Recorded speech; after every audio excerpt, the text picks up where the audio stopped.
Hi friend, সবাই কেমন আছো? আশা করি ভালো আছো। আর আমিও ভীষণ ভালো আছি। চলে এসেছি আবারও একটা নতুন ভিডিও নিয়ে। তো এই ভিডিওটা হচ্ছে আমরা ডাল লেকে এসে এই যে সবাই রেডি হয়ে বসে আছি।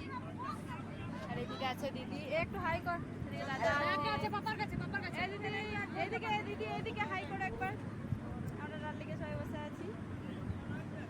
তো চলো। তো তখন ছিলাম কাশ্মীরের ডাল লেকে, আর এইগুলোকে বলে শিকারা। আমরা তো সবাই নৌকা, বোট, স্টিমার দেখেছি, কিন্তু এই যে সুন্দর সুন্দরভাবে সাজানো এগুলোকে বলছে শিকারা ডাল লেকে। তো আমার তো দারুণ লাগছিল ওগুলো চেপে। 3 থেকে 4 জনের বেশি কিন্তু চাপার নিয়ম ছিল না, ভয় লাগছিল উল্টে যাওয়ার। তো যাই হোক, আমরা যেহেতু অনেকজন মিলে গিয়েছিলাম, তো সেই জন্য আমরা ভাগ ভাগ করে চেপে গেছিলাম একটা একটা করে।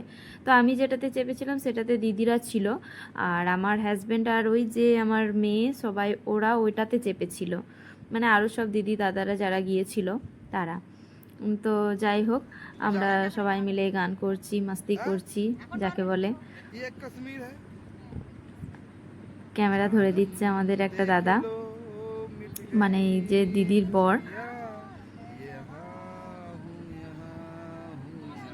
তো নিজেদের মধ্যে গান করছি, এনজয় করছি যাকে বলে। তো তারপরে দেখো এখানে সুন্দর সুন্দর আরও বোট রয়েছে, মানে ঘর আর কি। দূর থেকে দেখে মনে হচ্ছে ঘর, কিন্তু ওইগুলোকে বলছে হাউস বোট। ওইগুলো নিয়েও কিন্তু রাত্রিবেলা অনেকে ভাড়া নিয়ে থাকে, দারুণ লাগে দেখতে। তো আমি নিজের মতো ভিডিও করছি, আর হঠাৎ করে দেখি পিছন দিক থেকে একজন এসে বলছে চলো কাশ্মীরে ইয়াদে বানাতে হ্যাঁ। হঠাৎ করে তো যাই হোক, কাশ্মীরে ইয়াদে বানাতে হ্যাঁ আর কি, ছবি ভিডিও এসব বানানোর জন্য এসেছিল। তো আমি কিছু ছবি শ্যুট করেছিলাম, তুলেছিলাম। তারপর ওখানে তো যাকে বলে সমস্ত কিছুই টাকা, মানে টাকা ছাড়া কোনো গল্প নেই। তো টাকা দিয়ে কিছু ছবি তুলেছিলাম। তো ওরা বলল ভিডিও করলে ওখানে নাকি আরও এক্সট্রা টাকা লাগে, সেজন্য ওটা আর করা হয়নি। সবার সাথে এই যে কথা বলছি, মিলেমিশে যাচ্ছি। তো তারপর যেতে যেতে কিছু দূর গিয়ে দেখি এখানে ছোট্ট মতো একটা বাজার। তো এখানে এত সুন্দর সুন্দর জিনিস রয়েছে, দেখতে দেখতে যেন মনটা পুরো ভরে যাচ্ছে। তো যাই হোক, ওখানে একদম যাকে বলে কারখানা থেকে যে জিনিসগুলো আসে, সোয়েটার, কাশ্মীরি শাল, তো সেখানে আমরা একবার দেখলাম। তো খুব সুন্দর লাগছিল দেখতে। আমি চলো দেখে আসি। তো নেমে আমরা তারপর এখানে দেখছিলাম, কিছু জিনিসও কিনেছিলাম বাড়ির জন্য। আর এখানে ট্র্যাক্টরটা ছোট মতো দেখতে, বেশ ভালো লাগছিল, মানে ওখানে জমি চাষ হয়। তো সেটাই দেখছিলাম, তোমাদের সাথেও শেয়ার করলাম।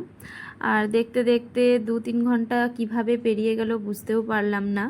তো যাই হোক, আমার তো দারুণ লেগেছিল ওখানে গিয়ে।